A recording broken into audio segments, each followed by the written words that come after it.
The dollar collapse will be the single largest event in human history. This will be the first event that will touch every single living person in the world. All human activity is controlled by money. Our wealth, our work, our food, our government, even our relationships are affected by money. No money in human history has had as much reach in both breadth and depth as the dollar. It is the de facto world currency. All other currency collapses will pale in comparison to this big one. All other currency crises have been regional, and there have always been other currencies for people to grasp onto. This collapse will be global, and it will bring down not only the dollar, but all other fiat currencies, as they are fundamentally no different. The collapse of currencies will lead to the collapse of all paper assets. The repercussions to this will have incredible results worldwide. The dollar is the world's reserve currency. It supports the global economy in setting foreign trade, most importantly, the petrodollar trade. This fuels our corporate vampires that acquires and harvests the wealth of the world. The corporate powers suppress real assets like natural resources and labor to provide themselves massive profits. The fascist statists, collectivist model provides the money into the economy to fund an ever-increasing federal government. That government then grows larger and larger, enriching its minions with jobs to control their fellow citizens. Finally, to come full circle, the government then controls other nations through the military-industrial complex. This cycle will be cut when the mathematically and inevitable collapse of the dollar occurs. In order for our debt-based money to function, we must increase the debt every year in excess of the debt and interest accrued the year before, or we will enter a deflationary death spiral. When debt is created, money is created. When the debt is paid off, money is destroyed. There is never enough to pay off the debt because there would be not $1 in existence. We are at a point where we either default on the debt, willingly or unwillingly, or create more money or debt to keep the cycle moving. The problem is, if you understand anything about compounding interest, we are reaching the hockey stick moment, where the more debt that is incurred, the less effective it is, and this leads us to hyperinflation. There are only two actors needed for this hyperinflation: the lender of last resort, or the Fed, and the spender of last resort, the government. These two can and will blow up the system. I believe they will wait until the next crises and the whiff of deflationary depression before they fire up the printing presses. That crisis is coming very soon, at the end of the summer or fall. The money and emergency measures are worn out. The fact that none of the underlying problems that caused the 2008 crisis have been resolved. The only thing that has happened is that instead of corporate problems, we now have national problems. In this movie, Greece will play a role of Lehman Brothers, and the United States will play the role of AIG. The problem is there is nowhere to kick the can down the road, and there is no world government to absorb the debt yet. So this leads me to the top 5 places not to be when the dollar collapses. Number 1, Israel. This Anglo-American beachhead into the Middle East was first conceived by the most powerful family in the world, the Rothschilds, in 1917. The Balfour Declaration said that there will be a Zionist Israel years before World War II, and the eventual establishment of Israel. Israel has not been a very good neighbor to its Muslim nations, and has always had the two biggest bullies on the block at its back. When the dollar collapses, the United States will have much too much on its plate, both domestically and internationally, to worry about such a non-strategic piece of land.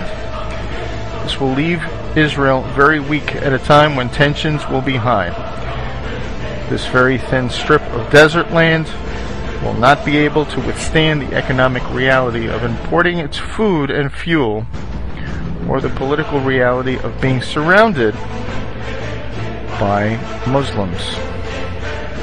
Number 2. Southern California. The land of fruits and nuts turns into battlefield Los Angeles. 20 million people packed into an area that has no water, and thus food is not good, to say the least. Throw on top of the huge wealth disparities and the proximity to a narco state, and this does not bode well. We have seen riots from Rodney King. What will happen when the dollar is destroyed and food and fuel stop coming into this area? People will get desperate and do crazy things, especially when a huge proportion of its citizens are on antidepressants. If food and fuel cannot get in, what about Prozac? At a time when people's worlds are falling apart, they lack the ability to deal with this new paradigm. If people come off these drugs too fast, they will suffer psychotic breaks, and you will have thousands of shootings or suicides. Number 3. England. The land of the Big Brother and former empire of the worldwide slave and drug trade will suffer heavily.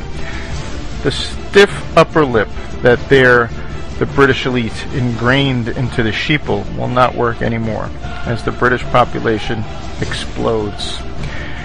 The human character will sacrifice and unite for a foreign enemy, but not if the enemy has always been the elite. The Anglo-American Empire may pull off another false flag to distract its population, but I feel this collapse will happen before they pull it off. This will make all eyes point at the British elite as solely responsible for this catastrophe. We have seen massive riots for soccer matches with hooligans. What will happen when this island with very little food and fuel gets cut off? Number 4. New York City. Another large urban area living too high on the dollar hog. There is little doubt that all of the wealth in New York City, New Jersey, and Connecticut is derived off of Wall Street wealth. The savings and investments of the whole nation and much of the world flows through this financial capital. As the world wakes up to the massive financial fraud, this will lead to the destruction of capital like we have never seen before.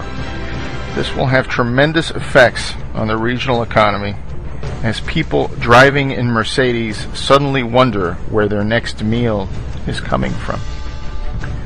Number 5. Washington, D.C.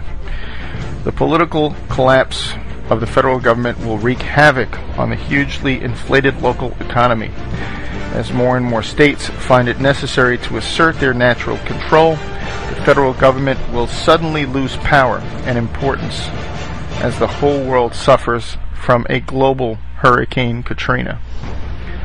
The money that they create and spend will become worthless, and the government minions' pensions will evaporate. Millions that once relied on the ability to force others to send their money to them will learn that the real power has always been at the most local level. Massive decentralization will be the answer to globalization gone mad. Local families and communities will forego spending money and power out of their community as they will care about their next meal and keeping warm. As Ayn Rand once said, "You can ignore reality, but but you cannot ignore the consequences of ignoring reality. To sum up, those areas that have lived highest on the hog in the dollar paradigm will most likely be the worst places to live when the dollar collapses. Many of you will see this video with passing interest, but rest assured, this dollar collapse is coming. It is a mathematical inevitability. We will not be as fortunate to muddle through this collapse like we did in 2008, when it was a corporate problem. This time around, it is a national and global problem. The global Ponzi scheme has run out of gas. As the demographics decline, as cheap, abundant oil declines, as hegemonic power declines, this comes at a time when we reach the exponential or collapse phase of our money. The irresistible force paradox says, what happens when an unstoppable force meets an immovable object? We are about to find out when infinite money hits a very finite world.